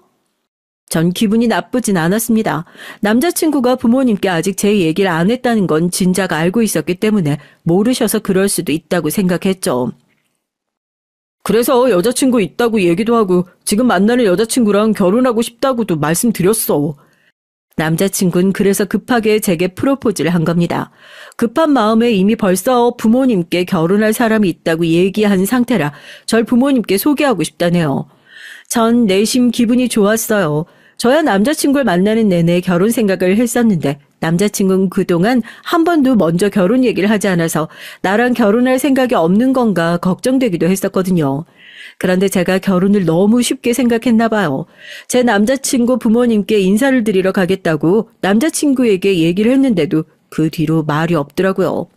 전 한 번 얘기가 나왔으니 아무래도 신경이 쓰여서 언제 갈까 남자친구에게 물었습니다. 그런데 제 말에도 남자친구가 우물쭈물 말이 없더라고요. 그래서 전 아직 부모님께 제대로 말씀을 안 드렸나 싶어 더 묻지 않았어요. 제가 너무 결혼에 목을 매는 것처럼 보이는 건 저도 싫어서요. 그러던 중 남자친구에게 실망스러운 사건이 생기고 말았습니다. 2년 가까이 연애하는 동안 한 번도 남자친구에게 사소하게라도 서운하거나 화난 적이 없었는데 그날 2년치를 한 번에 몰아서 화나게 했더라고요. 글쎄 남자친구가 저 몰래 어머니께서 소개했다던 그 여자를 만났더라고요. 그것도 다른 사람 입을 통해 듣고야 말았죠. 제가 주말에 시댁 행사 있어서 땡땡 호텔에 갔거든요. 근데 거기서 오준우 선생님 봤지 뭐예요. 되게 어리고 예쁜 여자랑 선보는 것 같더라고요. 분위기가 아주 그냥 딱딱하고 불편해 보이는 게 딱 선이었어요. 오준우 선생님 정도면 어리고 예쁜 여자 만날 수 있지 뭐. 이러다가 오준우쌤 조만간 청첩장 돌리는 거 아니에요? 병원 사람들은 신이 나서 떠들었습니다. 그 와중에 전 화가 나고 짜증이 나도 티를 낼 수가 없었어요. 저와 남자친구가 연애한다는 건 병원 식구들은 아무도 모르다 보니 제가 여기서 티를 낼 수도 없었죠. 물론 사내 비밀 연애다 보니 평소에도 일하다 보면 종종 서로의 얘기를 듣고는 해요. 오 선생이 뭐 또 실수했다더라, 오 선생이 교수님한테 혼나고 있다더라 등등 평소 많이 듣습니다. 그런데 이건 상황이 전혀 달랐어요. 일상적인 소리만 듣다가 주말에 다른 여자와 선을 봤다는 소리를 들으니 몸 전체가 뜨거워지면서 피가 거꾸로 솟더라고요. 전 점심을 먹자마자 비상구에 숨어 남자친구에게 전화했습니다. 남자친구는 제 속도 모르고 바쁜지 전화를 받자마자 들릴 듯 말 듯 소리로 전화를 받더군요. 자기야, 내가 지금 조금 바쁜데 금방 전화를 다시 할게. 아무것도 모른다는 듯 해맑은 남자친구의 목소리에 전 화가 치밀어 올랐습니다. 그래서 저도 모르게 흥분해버리고 말았어요. 너만 바빠? 나도 바빠. 바쁜 와중에 화가 나서 도저히 일을 할 수가 없어서 전화한 거야. 너 주말에 선 봤다며? 내가 모를 줄 알았어? 남자친구에게만은 절대로 보여주고 싶지 않았던 모습이었는데 결국 제 진짜 모습을 남자친구에게 보이고 말았습니다. 남자친구가 저보다 1살 나이가 어리기 때문에 절대 남자친구에게 야라고 부르지 않으려고 했어요. 그런데 결국은 내지르고 말았습니다. 하지만 그렇다고 해서 이건 그냥 좋게 넘어가 줄 수 있는 문제가 아니었어요. 그날 저녁 퇴근한 이후 남자친구는 저를 만나 애써 그날 일에 대해 변명했습니다. 남자친구는 어쩔 수 없었대요. 선자리에 나가지 않으면 안 될 이유가 있었답니다. 이유? 아무리 대단한 이유가 있어도 그렇지 어떻게 나를 두고 딴 여자랑 선을 보러 나갈 수 있어? 전 태어나서 그런 모욕감을 느껴본 건 처음이었어요. 안 그래도 제가 남자친구보다 나이가 많다는 게 신경이 쓰이는데 어린 여자와 선을 봤다고 하니 기분이 더 나쁘더라고요. 나도 정말 어쩔 수 없었어. 내가 선자리에 안 나가면 어머니가 절대 자기 안 만나준다고 하는데 그럼 어떡해. 내 입장에선 방법이 그거밖에 없었어. 나도 그 자리에 나가는 게 진짜 고역스러웠다니까. 남자친구의 말에 전 순간 충격을 받아서 말문이 턱하고 막히고 말았습니다. 남자친구 어머니께서 절 안 만나겠다고 하셨다네요. 내가 말했었잖아. 우리 어머니 말 통하는 사람 아니라고. 자세하게 얘기해봐야 자기만 너무 실망하고 힘들 것 같아서 내가 상황을 미리 얘기할 수 없었어. 남자친구 어머니는 여자친구가 있다는 말에도 계속해서 선을 보라고 압박을 하셨대요. 남자친구는 아무래도 안 되겠다 싶어 어머니와 계속 싸우다가 조만간 절 데리고 인사시키겠다고 했답니다. 그랬는데도 남자친구 어머니께선 절대 절 만나지 않겠다고 하셨대요. 남자친구가 끝까지 이유를 얘기 안 하려고 하는 거 제가 꼬치꼬치 캐물어서 결국은 듣고야 말았죠. 그런데 그냥 듣지 말 걸 그랬습니다. 막상 듣고 나니까 마음이 좋지 않더라고요. 남자친구 어머니는 제가 나이 많은 것도 싫고 직업이 간호사는 것도 싫고 절대 이 결혼을 허락할 생각이 없다고 하셨대요. 남자친구가 너무 아깝다고요. 사람 초라해지는 거 한순간이대요. 남자친구는 혹시나 제가 상처 입었을까봐 연신 본인 어머니가 이상한 거라고 속상해하지 말라고 했지만 이미 어머니의 생각을 제가 들은 이상 그전으로 돌아갈 수는 없었어요. 그런 얘기까지 듣고 나니 전 태어나 처음으로 위축된다는 느낌을 처음 느껴봤습니다. 이 정도로 자존감이 떨어지고 우울해지는 기분은 낯설고 힘들게만 만들었어요. 안 되겠다. 우리 그냥 정면 승부하는 게 낫겠어. 어머니께 인사드리러 가자. 어머니께서 나 안 만나봐서 그렇지 나 보면 분명 좋아하실 거야. 전 이대로 가만히 있는 건 제 스타일이 아니다 싶었어요. 매도 빨리 맞는 게 낫다고 어차피 부딪힐 일 제 발로 가는 게 낫겠다 싶었죠. 전 태어나서 그렇게 긴장한 건 처음이었어요. 예전에 대학 면접을 볼 때도 병원 면접을 볼 때도 이렇게 긴장한 적이 없었는데 시어머니를 처음 만난다는 생각에 손까지 덜덜 떨릴 정도로 긴장이 되더라고요. 제가 너무 긴장해서 한마디도 못하는 사이 어느새 남자친구의 차가 청담동 명품거리를 지나 한눈에 보이는 고급스러운 아파트 단지로 들어서더라고요. 남자친구네 집은 생각한 것보다 훨씬 더 좋았습니다. 평생 강북에서만 살아온 저에게 신세계였어요. 그런데 절 처음 보신 남자친구 어머님의 반응이 청담동 아파트보다 더 놀라웠습니다. 내가 안목이 좀 까다로운 편이라 사람 딱 보면 아는데 아무리 뜯어봐도 마음에 드는 구석이 하나도 없네. 전 순간 제 두 귀를 의심했어요. 저와 남자친구가 자리에 앉자마자 인상을 팍 구기시면서 저에게 마음에 안 든다고 돌직구를 날리시더라고요. 어머니, 제가 분명히 말씀드렸잖아요. 제가 결혼하고 싶은 여자라고요. 그런 친구에게 어떻게 보시자마자 그런 무례한 말씀을 하실 수가 있어요? 남자친구가 저와 이 집에 오기 훨씬 전부터 저에게 당부하긴 했어요. 처음 남자친구가 결혼하고 싶은 여자가 있다고 어머니께 얘기했을 때부터 어머니는 이미 절 미워하셨기 때문에 남자친구도 어머니께서 절 만나게 되면 무리하게 구실 수 있다고 미리 말은 했었죠. 그런데 이 정도일 줄은 몰랐습니다.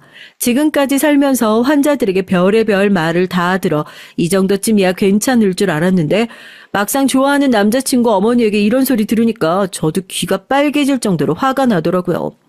하지만 저에 대해 모르면서 하시는 얘기니까 애써 한 귀로 듣고 한 귀로 흘려야겠다 싶었습니다. 제가 결혼하고 싶은 남자의 어머니니까요. 어머니께서 저에 대해 아직 잘 모르셔서 그러시는데요. 저랑 준호 씨 서로 많이 좋아해요. 결혼해서 살면 예쁜 아이들 낳고 잘 살 자신 있어요. 그러니까 조금만 더 지켜봐 달라고 예쁘게 연애하는 모습 어머니도 보시다 보면 자연스레 절 좋아하시게 될 거라고 얘기하려던 참이었습니다. 그런데 남자친구의 어머님은 그새를 참지 못하시고 제 말을 자르시더군요. 그러더니 한층 격앙된 목소리로 저에게 화를 냈어요. 그러더니 하시는 행동이 기가 막혔습니다. 생긴 건 안 그렇게 생겨선 네가 아주 여우가 따로 없다.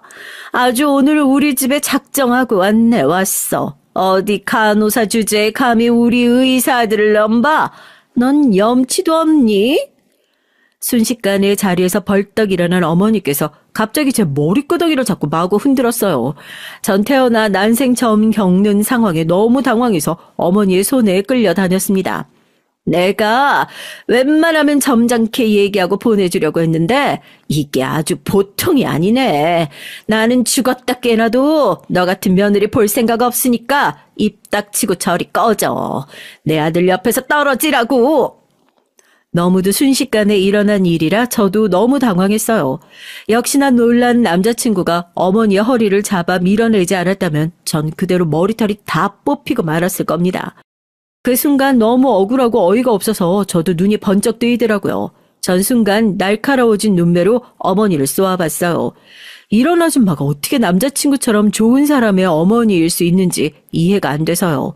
전 화가 나도 너무 나서 숨까지 벅차올라 씩씩거렸습니다. 그리고 순간 결혼이고 뭐고 이 아줌마의 콧대를 꺾어버리자 싶더군요. 나에 대해서 잘 알지도 못하면서 이렇게 선을 넘으시면 앞으로 어쩌시려고 이래요? 제 말에 남자친구 어머님의 얼굴도 뜨겁게 타오르더군요. 뭐야? 이 버르장머리 없는 년이 어디서 감히 큰 소리야. 내가 너 같은 년 때문에 책임지긴 멀죠. 이때다 싶어 전 허리를 곧게 펴고 남자친구 어머님을 똑바로 마주하고 섰습니다. 그리고 지금까지 꾹 참고 있던 말을 뱉어버렸습니다. 제가 어머님 부담스러우실까봐 이런 말까지는 안 하려고 했는데 말씀드려야겠네요. 제가 간호사기는 한데 우리 병원 병원장이 바로 우리 아버지예요. 이제 좀 아시겠어요? 남자친구에게조차 말하지 않았던 사실을 끝내 제가 얘기하고 말았습니다. 네, 맞아요. 사실 저희 아버지께서 의사셨어요. 심지어 제가 다니고 있는 대학병원 병원장이세요. 병원장 딸이 같은 병원 간호사라고 하면 병원 직원들이 다들 불편해할 게 뻔하니 저와 아버진 둘 다 비밀로 하고 병원에 다녔습니다. 더군다나 남자친구도 같은 병원 의사이다 보니 혹시나 불편해할까 싶어 얘기하지 않았죠. 지금까지 병원에 다니면서 별의별 일이 다 있었지만 그럴 때마다 병원장 딸이라는 사실만은 얘기하지 않으려고 혼자 힘으로 악착같이 버텼어요. 아버지 백으로 편하게 일한다는 얘기만은 절대 듣고 싶지 않아서요. 그런데 저도 엄한 사람한테 머리끄덩이를 한번 잡히고 보니까 눈에 뵈는 게 없더라고요. 이런 몰상식한 아줌마에겐 말을 해야 할 것 같았죠. 자기야, 그게 무슨 말이야? 병원장님이 자기 아버님이라고? 자기한테까지 얘기 못해서 미안해. 아버지가 은퇴하실 때까지 비밀로 하자고 하셔서 나도 어쩔 수 없었어. 근데 사실이야.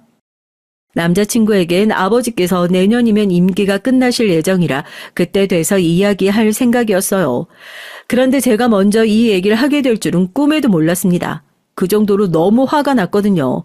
반면 남자친구는 지금 현 상황이 혼란스러운지 털썩 소파에 주저앉았어요. 그런데 어이없는 상황은 여기서 끝이 아니었습니다. 더 어이가 없었던 건 저희 아버지가 병원장이라고 얘기한 직후 남자친구 어머니의 태도가 180도 달라졌다는 거예요. 몇 번이나 저에게 그 말이 사실이냐고 확인하시더니만 순식간에 표정이 달라지더라고요.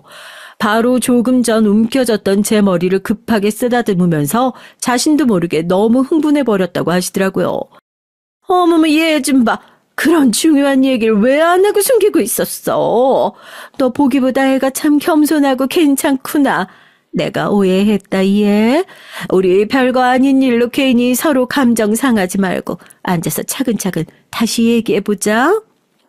제 손까지 지그시 잡으면서 자리에 앉으라고 등을 토닥여주는데 순간 저도 모르게 등에 소름이 돋더라고요. 그 모습에 미간을 찌푸린 건 남자친구도 마찬가지였습니다. 그러곤 남자친구가 버럭 소리를 질렀어요. 어머니, 창피하게 지금 뭐 하시는 거예요? 조금 전까지 유정이 간호사라고 무시하시고 머리까지 잡으시더니만 아버님이 병원장이란 소리 듣자마자 태도가 바뀌시는 거예요? 어머, 아들, 내가 언제 네 여자친구를 무시했다고 그래? 간호사 너무 좋지. 의사 남편이랑 간호사 아내 나중에 개업하면 같이 일도 하고 얼마나 좋아. 그치, 유정아? 참, 아버님은 은퇴하시면 어떻게 하실 생각이시니? 따로 병원 개업하실 생각은 없고? 이런 말 제 입으로 하고 싶지 않지만 정말 살다 이런 분 처음 봤어요. 병원에서 일하면서 별의별 사람들을 다 만나봤다고 생각했는데 제가 만나본 사람들은 양호한 거였어요. 명색이 명문대 약대를 나와 약국까지 운영하신다는 분이 어쩜 저렇게 뻔뻔할 수가 있는지 모르겠습니다. 조금 전 저에게 하신 행동은 까마득하게 잊으신 건지 아무렇지 않은 얼굴로 저희 아버지의 안부까지 물으시고 병원장 자리에서 은퇴하시면 어떻게 하실지까지 물으시더라고요. 전 진심으로 너무 당황해서 말문이 막히고 말았습니다. 내가 첫 만남에 왜 이런 질문까지 하냐면 사실 내가 지금 운영하는 약국 건물이 원래는 전체가 다 병원 건물이거든. 근데 이번에 건물주가 병원을 팔아버린다고 해서 나도 나가야 하나 고민하고 있던 상황인데 너희 결혼하면 사돈께서 우리 건물을 좀 사면 어떨까 싶네. 그 건물에 우리 아들 병원도 좀 개업하고. 기가 찬다는 말이 바로 이런 경우를 두고 하는 말인가 봅니다. 전 정말 조금 전 제 머리끄덩이를 잡았던 그 사람이 이 사람이 맞나 의문이 들 정도였어요. 바로 몇 분 전까지만 해도 저에게 적대감이란 적대감을 다 표현했던 사람이 어떻게 이렇게 한순간에 돌변해서 우리의 미래까지 마음대로 정할 수 있는 건지 믿을 수가 없었습니다. 어머, 이름이 유정이라고 했나? 나 지금 자세히 보니까 얼굴에서 빛이 난다 얘. 역시 있는 집 애들은 이것저것 치장 안 해도 귀티가 잘잘 흐르네. 태어나서 이런 사람 처음 봤습니다. 제가 가까이 다가와 제 얼굴까지 어루만지더니 저더러 있는 집 자식인 게 티가 난다네요. 그 표정이 얼마나 괴상하고 웃긴지 저도 모르게 웃음이 튀어나왔어요. 너무 어이가 없어서 배가 다 아프더라고요. 그때였습니다. 전 정신이 혼미할 정도로 혼란스러워서 아무 말도 못하고 있었는데 남자친구가 갑자기 자리에서 벌떡 일어났어요. 그러더니 평소와 전혀 다른 모습으로 어머니에게 소리를 지르며 화를 냈습니다. 저 지금까지 어머니 아들로 살면서 많이 힘들어도 꾹 참으며 버텼어요. 제가 의대 가고 의사가 되면 어머니도 변하실 거라고 기대하면서요. 그래서 오늘도 웬만하면 그냥 넘어가려고 했는데요. 도저히 안 되겠네요. 얘가 또 왜 이래? 아까 내가 실수 좀 한 거 가지고 그러는 거야? 준우야, 엄마도 늙었어. 늙으면 그럴 수도 있지. 뭘 그런 걸 가지고 젊은 애가 예민하게 굴어? 시어머님 마치 아무 일도 없다는 듯 천연덕스럽게 웃었어요. 어머닌 도무지 부끄러움이라는 걸 모르세요? 이 상황에서 어떻게 유정의 아버지 얘기까지 하시면서 건물을 사내 만에 하실 수가 있어요. 전 도저히 어머니 아들로서 이 자리에 있을 수가 없네요.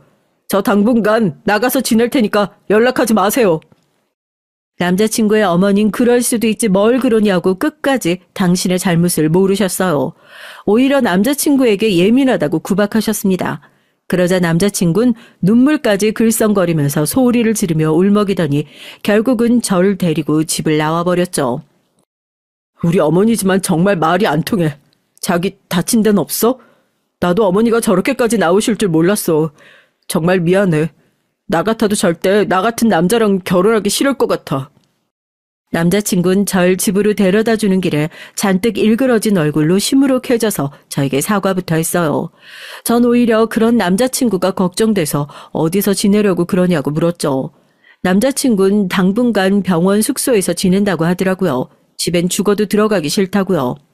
그날 밤 집에 돌아와서 전 한참을 뒤척이다 잠들지 못했습니다. 너무 고민이 많아서요.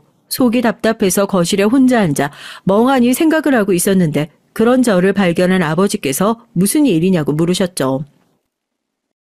남자친구네 집에 갔다 온다고 하더니만 왜 이렇게 시무룩해 있어? 그 집에서 무슨 일이 있었어?